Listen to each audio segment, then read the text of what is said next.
year. We are off to a great start in 2026.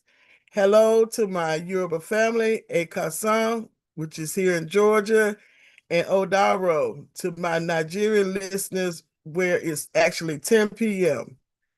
Hold on tight for the next hour for another exciting and memorable episode on Issues and Answers with yours truly, Chief Mrs. Honorable Valencia Stovall Abiola. Today is Monday, January the 19th, and it's Happy King Day to everyone. It's a day on, not a day off. And we are the worldwide community. We are the Worldwide Community Empowerment Group, where we speak life into the community.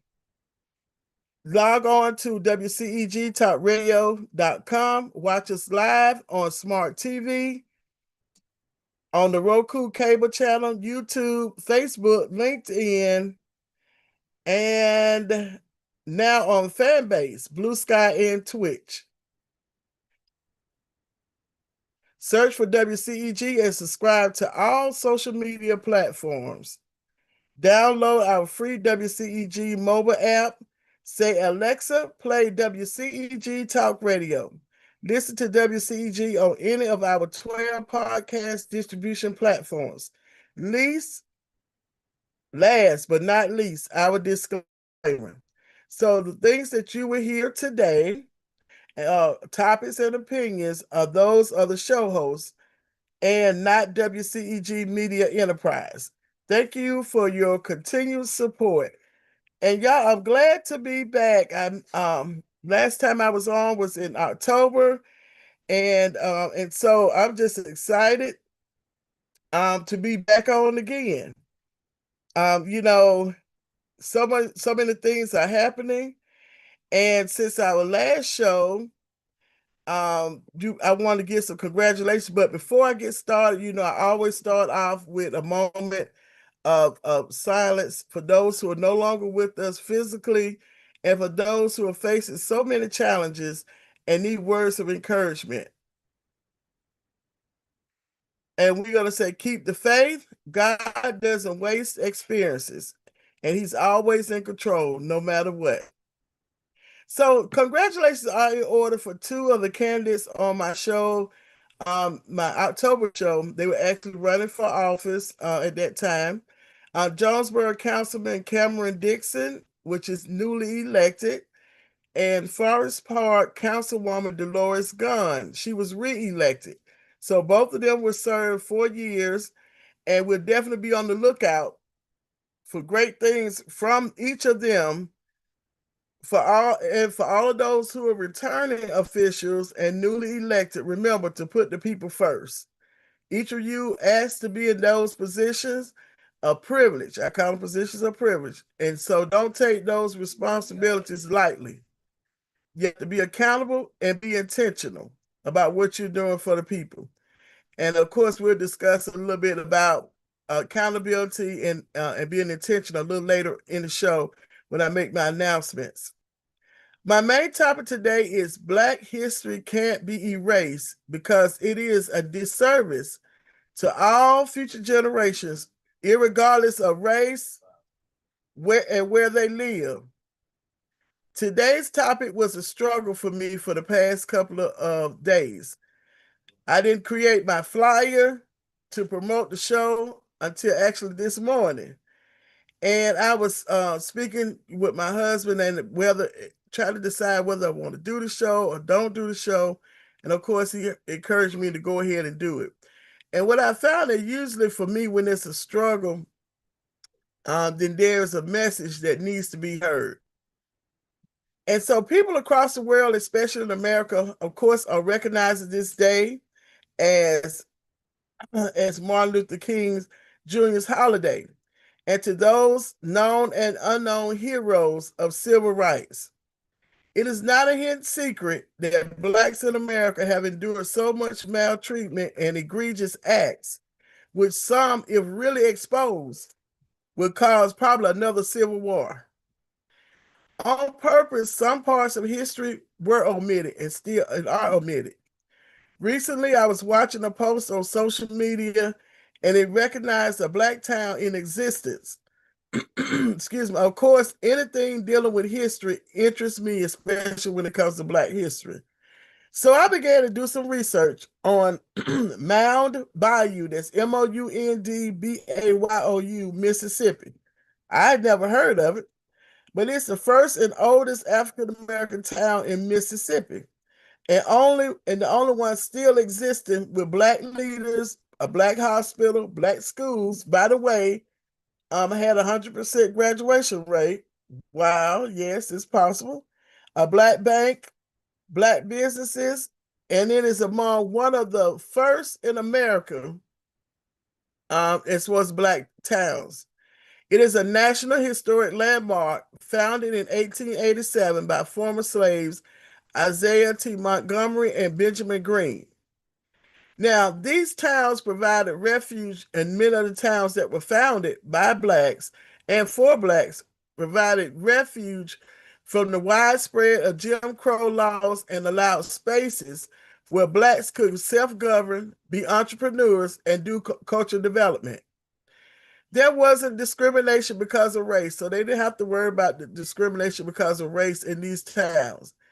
And it reminds me of the 3 times that I visited, of course, Nigeria last year, where I didn't have to worry about racial discrimination when I got off the plane, and even all my visits and where I lived, the restaurants I visited, it was none of that. Even driving in the car, I didn't have to worry about, okay, if the police stopped us, you know, doesn't have anything to do with my race, or if something else is going to happen, or or even with my husband driving as well, because I definitely went driving. That's a whole nother story there, y'all.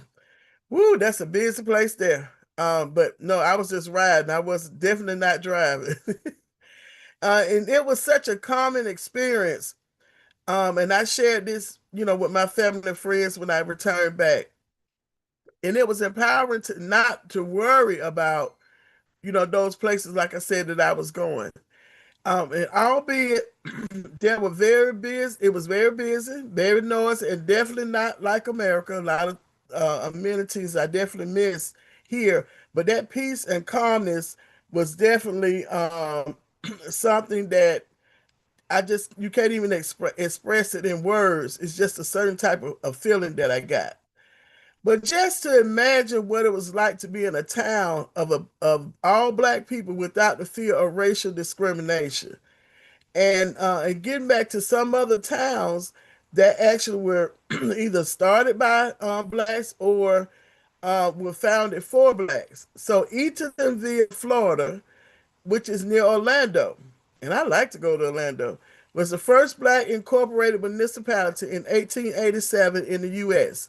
It was founded by newly freed African Americans Joseph C. Clark, who was significant because he purchased land from a white gentleman named Josiah Eaton, which was the town was named after, and Lewis Lawrence Clark, who became and Mr. Clark, Joseph Clark, became the second town's mayor. Black people voted to incorporate the town, and it's the hometown of the author Zora Neale Hurston. So many of you all are familiar with history and with literature, have heard of her, and which has many historic sites in her honor. And the population as of 2024, y'all, was 2,356 people. So I never knew that. We didn't hear about that in the history book, even when you talk about tourism in the United States, because of all the many times I've gone to Orlando, Florida, I definitely would have stopped through there just to be able to see that part of history. Now, all the way out west in Oklahoma, Bowley, Oklahoma, which is the largest and most famous, excuse me, in Oklahoma, and one of 13 that still exists today. So there's still 13 black populated towns that are ran by Blacks. And that was today. This one was founded in 1903, and it was a haven for those seeking refuge from the Jim Crow laws. And this particular town was named after the white male railroad official J.B. Bowling. And he championed Black self-governance and had and this particular town had their own banks, their own water system, and schools. And also in Oklahoma was Langston. And I had heard of Langston University, which was a HBCU, but I didn't know that in that particular town, it was an all-black town. And it was a hub for black life. Another town in Oklahoma was Rentersville. It was home of the Dust Till Dawn Blues Festival, and that's something that they continue to have each year. And according to the Oklahoma Historical Society, nowhere else, neither in the Deep South nor in the far West, did so many African American men and women come together to create, occupy, and govern their own communities from the years 1865, which was the year, of course, when we found out we were free, even though we were free, our ancestors were free in 1863. But from 1865 to 1920, African Americans created more than 50 identifiable towns and settlements. 50, y'all. Some of short duration and some still existing at the beginning of the 21st century. And although Tulsa, a lot of us heard of Black Wall Street, was not founded for blacks, but the Greenwood District, which was a part of Tulsa, existed because of a smart business transaction on the part of O.W. Gurley, a wealthy and well-connected African-American landowner who came to Oklahoma because of the land run of 1889. In the 1920s, because of Jim Crow laws and a wish to support their community, residents spent their money within Greenwood, feeding the growth of the economy. Now, skip on over to Kansas. Nicodemus was one of the cities. And I know when I first heard it, I said, oh, they named it after Nicodemus in the Bible? Excuse me, but that was not it. But I'm pretty sure Nicodemus probably was named he was actually a slave on a slave on one of the first ships that came to America. But I'm pretty sure he may have been named after the character in the Bible. But this city was named after him. And it's the oldest remaining black settlement west of the Mississippi River. The first settlers came there in 1878. Reverend Simon and it was with Reverend Simon. Population in 2025 is now zero, but they do, and it is a historic site. And they had a failure to secure independence. Was one of the issues that Nicodemus had. And by 1880, the population was 500 to 700 people. In general, it failed to stay open because they didn't continue the railroad. So that was what kind of affected it. Because the railroad, of course, brought in goods. You could bring them in and ship them back out. So that was a means of transportation and being able to sell the commodity. Now, in Maryland, did you know, which I didn't know, there was a black beach resort town called Highland Beach, and it was founded in 1893 by Charles Douglas, who was Frederick Douglass's son. And it was founded as a black resort community because many times blacks could not go to the white occupied beaches. So blacks still want to have fun and feel and be in a resort setting. So this particular town was founded. And it's Maryland's first African American municipality. So whenever you're in Maryland, you might want to stop by and check out Highland Beach, and know that was the first African American city in Maryland. Okay, now let's head down south again. In Alabama, Hobson City was founded in 1890. One of the surviving post-Civil War black towns, highlighting black political and community building. Okay, y'all, we're going to go back way west in California. Allensworth was founded in 1908, the first California town founded by black people. So as you can see, our black history can't be erased because we're all the way throughout engraved into this whole United States of America. And I'm pretty sure there's some other places that may not have made it into my research I was doing, but our black history cannot be erased. And it's not a part of just a certain DEI and all of that. No, it's bigger, much bigger. Now, I mentioned earlier about Mound Bayou, and let me tell you why this was an important place. It stood out to me and emphasizes why Black history can't be erased. So, Mound Bayou played a significant role during the famous Emmett Till trials. It was a safe haven for Till's mom because during that time, there were a lot of threats to her, to the family, and to even the witnesses, the trial witnesses, and even Black media. And we needed Black media there to be able to cover what was actually going on with the trials. Because if not, we would have never been able to see how horrific that murder took place with Emmett Till. And so that's where his mom stayed. All of the trial witnesses, they stayed in the town of Mound Bayou. There was 24/7 armed security. Can y'all imagine that? The black people, black men and women armed with rifles, and they were their own security. According to NPR, in August of 1955, Emmett Till was 14 years old. He was a teenager from Chicago and had been visiting family in Money, Mississippi, when he was kidnapped, brutally beaten, and killed after allegedly, y'all, flirting with the white woman, which, of course, later it came out that that was all a lie. His body was found in the Tallahatchie River. Emmett Till's mother spoke publicly about her son's murder and insisted on an open casket at the funeral. Disturbing photos of Emmett Till's beaten face were published, and the story made international headlines. Roy Bryant and W.J.W. Millam, both white men, were identified by witnesses as the kidnappers. Bryant and Millam stood trial for Till's murder and were acquitted. They were found not guilty, y'all, by an all-white jury at the Sumner County Courthouse. So Mound Bayou was not that far from the Sumner County Courthouse.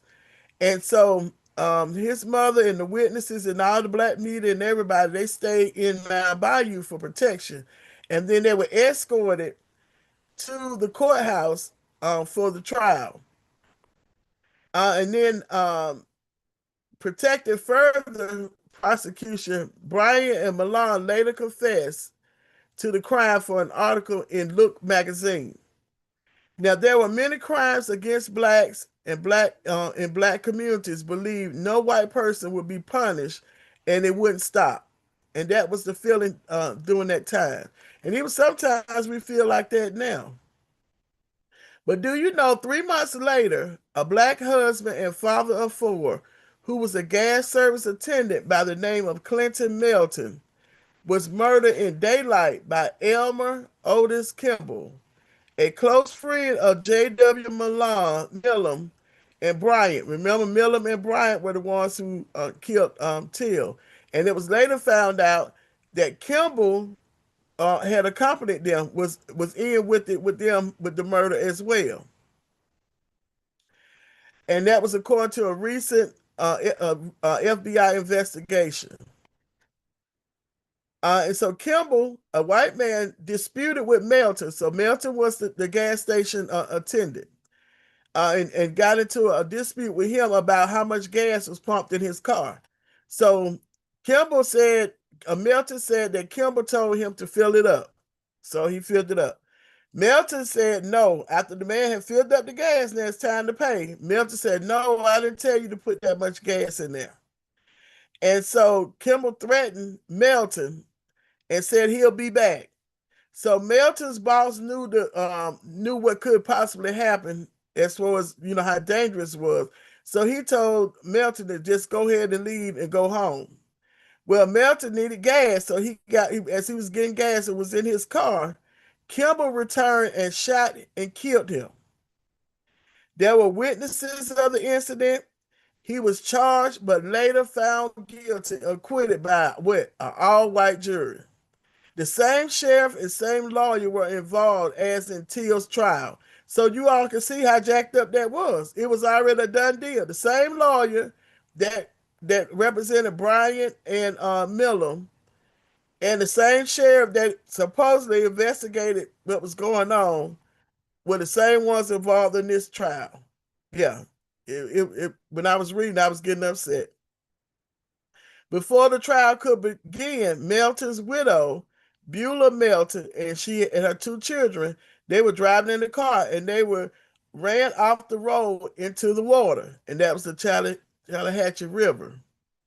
She drowned, but the children were rescued by a family that happened to be driving by. So, now these children lost both parents to a senseless murder within 3 months of each other. They were end up being raised by their aunt. But you can see how hatred has disrupted so many lives, many of which we may never know unless the story was documented and retold. And like I said, I would have never known that it was another murder that even happened 3 months later after Emmett Till if I hadn't even seen the this video that was talking about Mound Bayou being one of the oldest black towns that's still in existence in America. There's a marker on behalf of this tragedy that happened to Mr. Melton in Glendora, Mississippi. And how is that town of Mound Bayou in Bolivar County? And now that particular town, Mound Bayou, is located in Bolivar County along Highway 61 in the Delta. And it was found in 1887. It had survived and it wasn't destroyed like so many towns that were founded by blacks. So if you're ever in that Mississippi area, it's like a north west part of Mississippi, not that far from Memphis. But yeah, so that's why Mound Bayou stood out and was so important. Today it stands as a symbol of Black empowerment. This is Mound Bayou and independence, with its historic district recognized on the National Register of Historic Places. Present day, while facing modern challenges and population decline, of course, people become adults and they want to move out. They don't want to stay in a small town. But it remains a powerful testament to Black perseverance, self-determination, and the rich, often overlooked history of African American life in the South. So that's why our Black history can't be erased. And another thing, recently I was researching some information on the history of cotton. I was in the South because I'm working on an international project. And I was caught in disbelief when I was looking at the video, and the video didn't even tell the truth about how cotton was actually picked in the fields. Now they were talking about the industrial, how cotton is important and what it's used for. And then all of a sudden there's a picture of some two slaves out in the field with cotton around them. And the video said that they were workers. I had to stop the video and replay it back again because I said, I know this person who narrated this story, they say that those people on that picture were workers. So I played it again. I did it about 3 or 4 times because I just could not believe that the slaves were depicted in this video as workers. Now, you and I, and even those who know history, know not one slave was a worker. They were slaves. They were forced. Nobody was out there volunteering to work. They were forced. But to know that this type of information that's not truthful is still circulating out, in the airways. Well, I would say airways on the YouTube. And of course, I couldn't let it slide. I did make a comment and asked them to redo that video and correct it for history's sake, to say that they were not workers, that they were actually slaves and they were forced labor. So you could say workers, but not how they were saying it. Our history as descendants of chattel slavery consists of accomplishments none like any other race in America. No other races have had to endure in spite of more than the African Black race. For this reason, I always cherish each time, like I mentioned before, whenever I get a chance to travel to Africa. I count it as a privilege to visit the place of the beginning of my ancestry. The triumphs of the black races must be celebrated and engraved in the history told about America, not just told about Black America, but told about America, this country, and across the entire earth. Not just portions that are acknowledged on this King Day, we're talking about civil rights, it's bigger than this. Nor in the month of February for Black History Month. No, every 365 days, our Black history should be celebrated, the richness of our history. We wouldn't have so many senseless crimes if our young people understood where they actually come from and the strength and the struggle that blacks have had to have here in America in a place that majority of them did not come voluntarily. Yeah, you had some free blacks that came over and they were free, but they were very small and minute.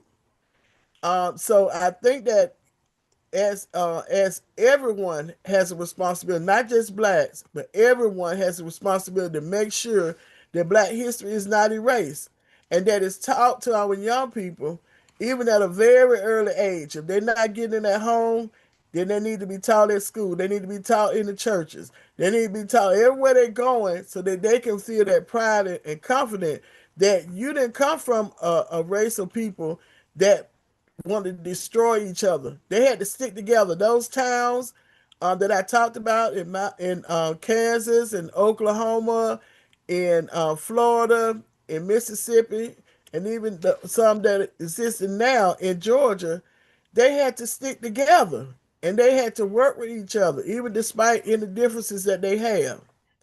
So our lives were, interrupted, but we were created for greatness and to make an impact on this earth. So everyone should do their part in making sure that Black history is not erased because it can't be erased. It's ingrained, and not just in America, but across this world. And so that's a challenge to you on this King Day is to continue to celebrate history and making sure it's the truthful part of history. It's ugly, yes, it is. There's nothing we can do about it. We can't go back and change it. But we can make sure that it's not repeated. And there's so many things that are happening now, it almost seems like history is about to repeat itself.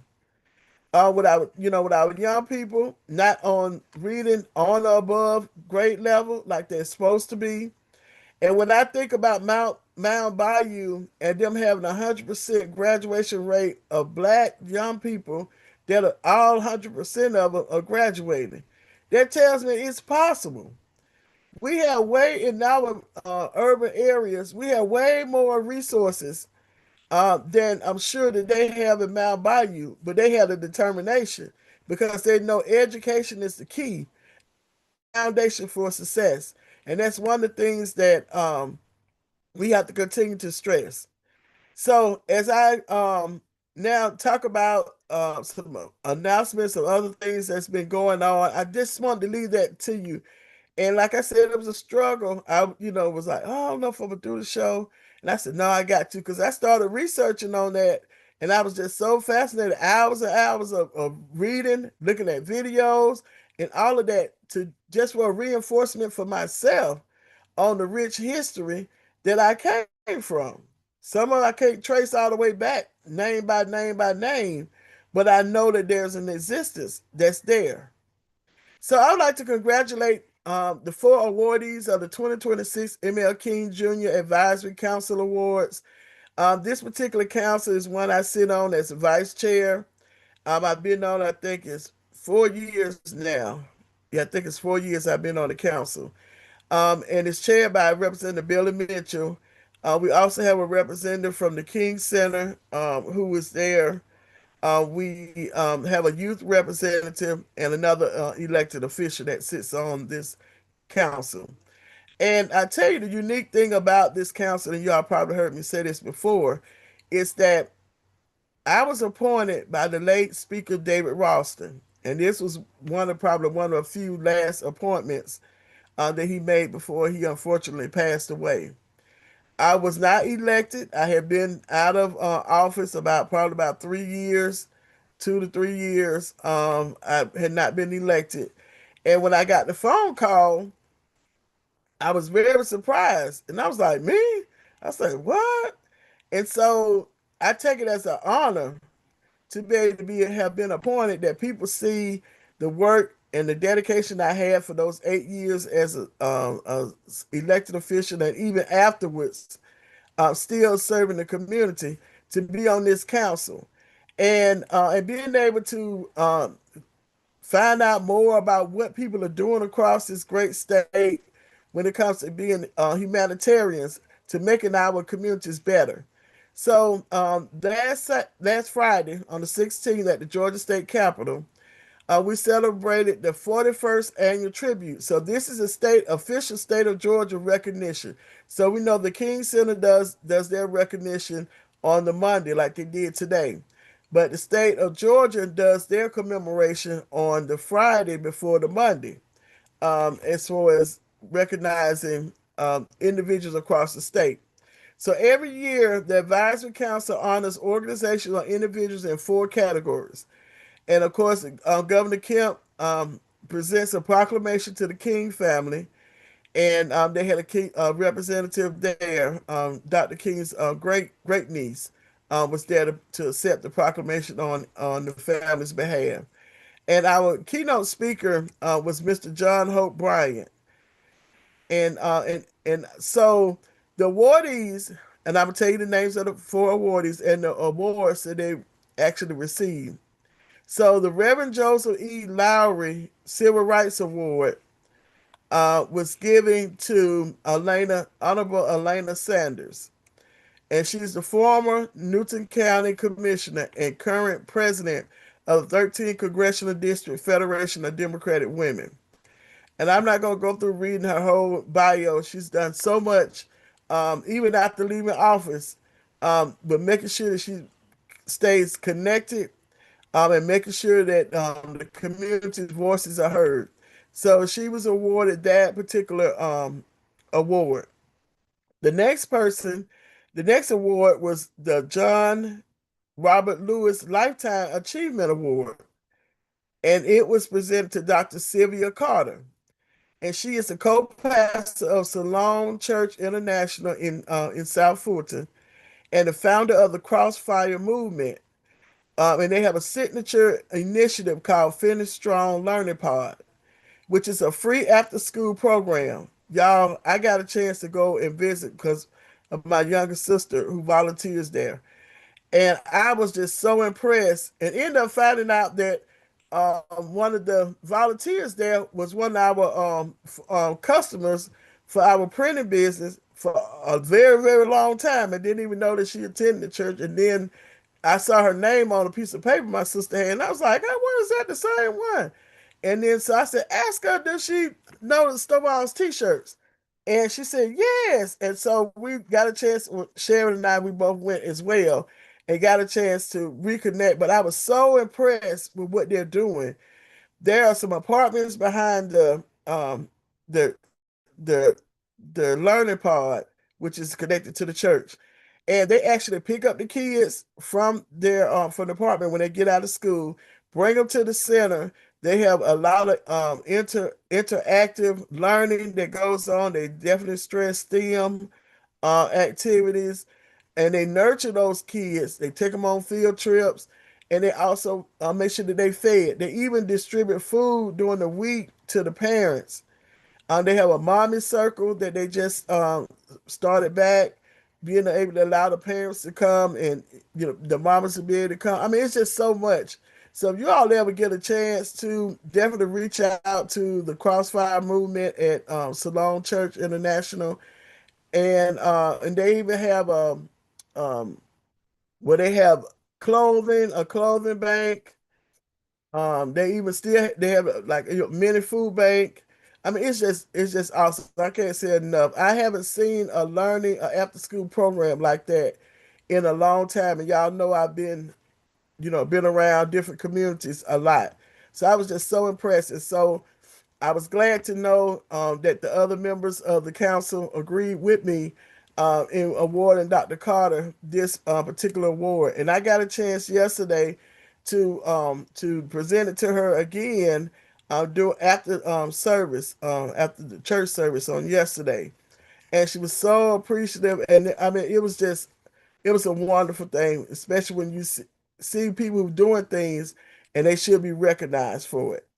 And that was one of the things I always did, even when I was elected, was I made the people who people usually don't know about, those are the ones that we recognize. So the next person who was awarded on last Friday, and this was the Rita Jackson Samuels Founders Award, and it was given to a business owner, female business owner. So Miss Sharice Stevens Merriweather, the director of Macon Bill Office of Small Business Affairs, and the chair and interim executive director of the Georgia Coalition of Black Chambers, she was awarded that particular award. And the last person was awarded the Andrew J. Young Humanitarian Award. Her name is Dr. Sarah Vinson, and she's a triple board certified child and adolescent, adult, and forensic psychiatrist. And so she's done a lot of leading works to social justice insights on mental health, education, and community engagement.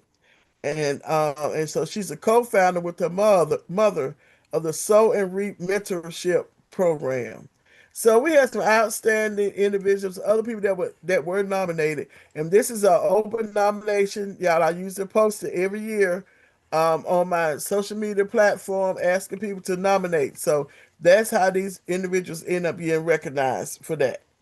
So now it's time for say what? Say what? Yeah, these are things that you normally wouldn't even think about, but they are issues, and I just happen to run across a few things that I want to mention. Okay, according to Human Times, which is excuse me, newsletter, electronic newsletter that I received, billionaires' has grown at a rate of 3 times faster. Excuse me, 3 times faster than previous 5 years. Now we're talking about billionaires now. It surpassed 3,000 higher. So it has surpassed that 3,000 higher than any time in history.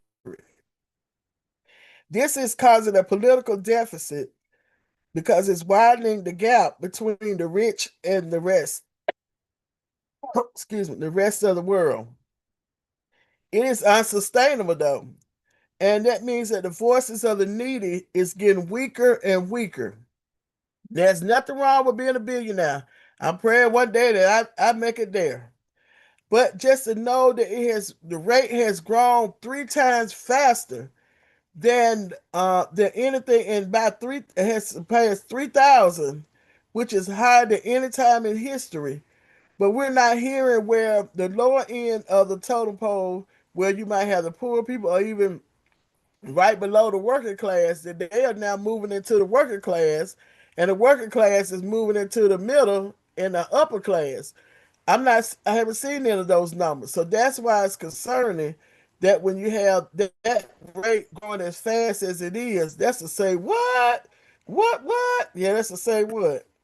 So the next say what is that there's an emergency summit that's going to be held in Brussels to discuss um, the meaning of what could happen if the anti-coercion instrument, which is the ACI, is invoked by the EU leaders, and they're contemplating a $107.7 billion package of tariffs on the U.S.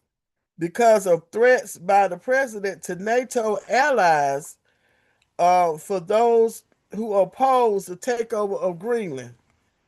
So EU is stepping up, and they said, okay, we're going to impose a $107.7 billion package of tariffs on the U.S. So that's to say what? To the what? Yes. So that was interesting. But I'm going into my announcements because we're almost at the end, and I appreciate y'all hanging in there. Okay, every year you all know I talk about the Georgia Single Parent event. And this year is going to be 7 years since we have been doing it. And this is with the National Leadership Group, Inc., with Beverly Brewster and the board and myself. 7 years. And the Georgia Single Parent Legacy Builders Award and Recognition nominations, you have until this Thursday, y'all, this Thursday, January the 22nd, to get those nominations in. You could go to gasingleparent.org, www.gasingleparent.org, to do those online nominations. I know y'all know a single parent who's doing an outstanding job raising his or her. The single parent don't have to be just female.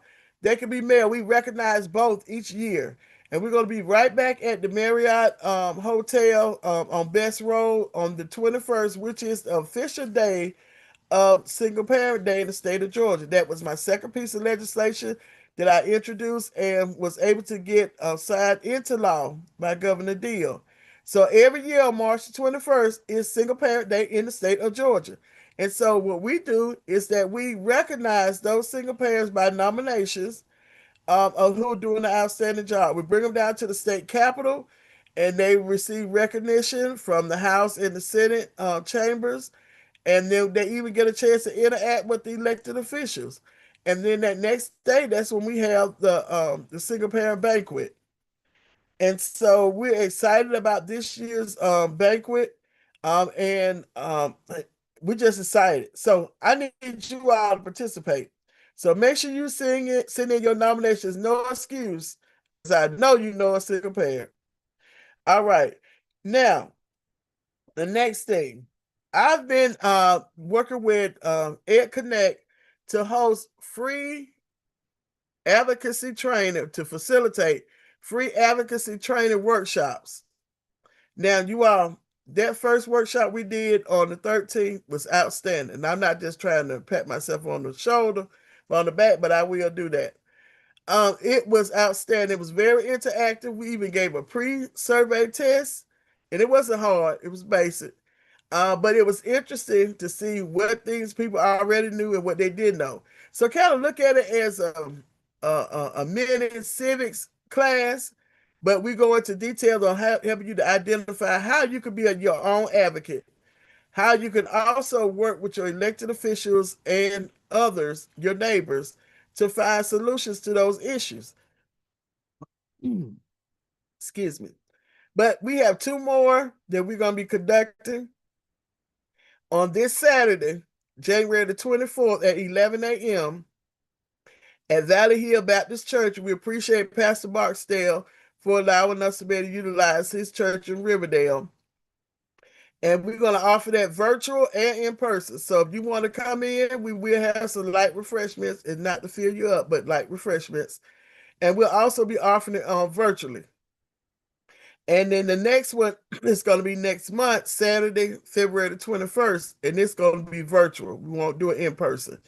And to register, you would go to https://bit.ly/advocacy training 26. And you can find it in the comment section. We'll post the link in there, and you can register. We'll also be offering free parent consultation. So, you're a parent, you may be a new parent, your child getting ready to start early learning center, or maybe pre-K, or even they may already be in middle and high school, and you just like, I just don't know when it comes to, I have some issues with safety, school safety. I have some issues with mental wellness, with my child, and also those who are in middle and high school. We have the CTAE program, which is career technology, agriculture, engineering. Those are like back in the day when I was in high school. Those was trade classes, vocational, tech or vocational classes. That's what we call it. Of course, they gave it a fancy name that confused a lot of people. But so if you wanted, some consultation on, what should you be looking for when you're trying to identify a CTAE program for your student, and what kind of certifications? They do get certifications that allow them to go straight into the workforce. or makes it easier for them to even go for post-secondary learning. So there are a lot of options that are out there. So if you want the parent consultation, which is separate from the advocacy training, then when you go and register, then you can be able to sign up for those for that offer as well. And then eventually we will also be looking for people who are interested in being a part of the task force. So we'll have the Ed Connect Clayton County Advocacy Task Force that'll be made of about no more than 12 people that we're going to actually walk through some issues or an issue and get some result on what that issue is in that group. So we're telling you what the practical part is of what you're gonna do, and then you're gonna identify at training. You're gonna identify your elected officials by going to my voter page to be able to do. We're gonna actually walk you through how to be able to do it, and then how do you be able to communicate? Because effective communication is very important when you're speaking with your elected official. But we're gonna give you a foundation, and with that foundation, that's what's going to empower you to be able to speak with your elected officials. Y'all know this is legislative. This is a new election year. Legislative session for the Georgia General Assembly started on last Monday for the 2026 year. The governor has given, of course, his state of the state address on his focus areas during his last term of office. So, for those who didn't know, the governor's office is term, and it's only for 8 years. So, Governor Kemp is at his ending of his 8 year come January when session get ready to start up next year. And so this year is an election year, a major election year. So that's why you need to be coming to that advocacy training class. This year, you will have all statewide positions that are available. You will have your state rep and your state senators will be this their election year again. Your U.S. House of Representative as well, and one of the U.S. Senate positions are up for reelection. Some local commissioners race, so some of you out in your local area, your county commissioners are up for election. Not all of them, but some of them are. You also have school board members that would be up for re-election or election. So there are a lot of opportunities out there, and we have a lot of people, good, eager people that want to run, and that's wonderful. But you need to know what you're running for and understand what the position does and be willing to make the sacrifice because a lot of time that you sacrifice as an elected official, even those who are not doing as good as they should be, there's still a lot of time that you're sacrificing from your family. But guess what? They asked for it. They raised their right hand and they made the oath, saying that they were going to perform the duties that they were being elected to. And so that's why I have to hold them accountable. And holding them accountable means that hey, they said they was gonna do this and that when they were campaigning. Guess what? They knocked on your door. They sent you text messages. They interrupted you watching your live streaming because every time you turn around, was a video, a commercial that was on. They sent mailers in your mailbox that you couldn't get your regular mail because you saw all the campaign literature. So in return, that gives you the same right to be able to talk with them about what they said they were going to do and what your issues are and find a solution. So you don't ask them to find a solution, you help get them a solution and y'all work together for it. And just understand that all elected officials are human and that just because they have a title by their name does not mean that they're better than you are, or and even if you might not be able to form your words right, it's still okay because you were good enough for them to ask for you to vote for them. So you're good enough to be able to talk with them about your issues and get them resolved. And so we go over that. Like I said, I can't stress enough about this advocacy training. I've been wanting to do it for a while. The last time was about 3 years ago when I done it, and I thank God for giving me the opportunity to be able to do it again. Well, y'all, guess what? The time has called us. All good things must come to an end, and as you know, my daughter tell me all the time, I know you can talk for hours, and I just laugh like, no, I can't talk that long. She said, yes, you can, Mama. And she may be a little bit right, but hey, I only had an hour for this, and maybe like 10 minutes left with this conversation. But we will be back on Monday, February the 16th at 4 p.m. for another interesting episode. And we may have a special guest or a surprise. I'm not going to leak it out yet. But the goal of Issues and Answers with yours truly, Honorable Stovall, is to educate you on those things you might not think about unless you're in a situation to be concerned. And this episode today on Black History Can't Be Erased is a situation for us all to be concerned, no matter what your race, color, creed may be. That is something to be concerned about. And even this particular outfit, I want to say, this was one of the outfits I was able to bring back from Nigeria, as far as the outfit. And then this bead that you might see me wearing a lot of times, I lifted up. So, okay. This is when I was appointed chief in October of last year, and so this is part of the regalia that was presented to me. I even have a certificate that you see right behind me here. And so I've been working on a project for that. So when I return, go back to Nigeria, I'll be able to solidify that project. And when I come return back to the United States, you all hear me talking about it a little bit more in detail. And so I'm just excited about what 2026 is going to bring. I asking that you all continue to be keep the faith, like I said earlier. Some things look like you said, "What in the world is going on?"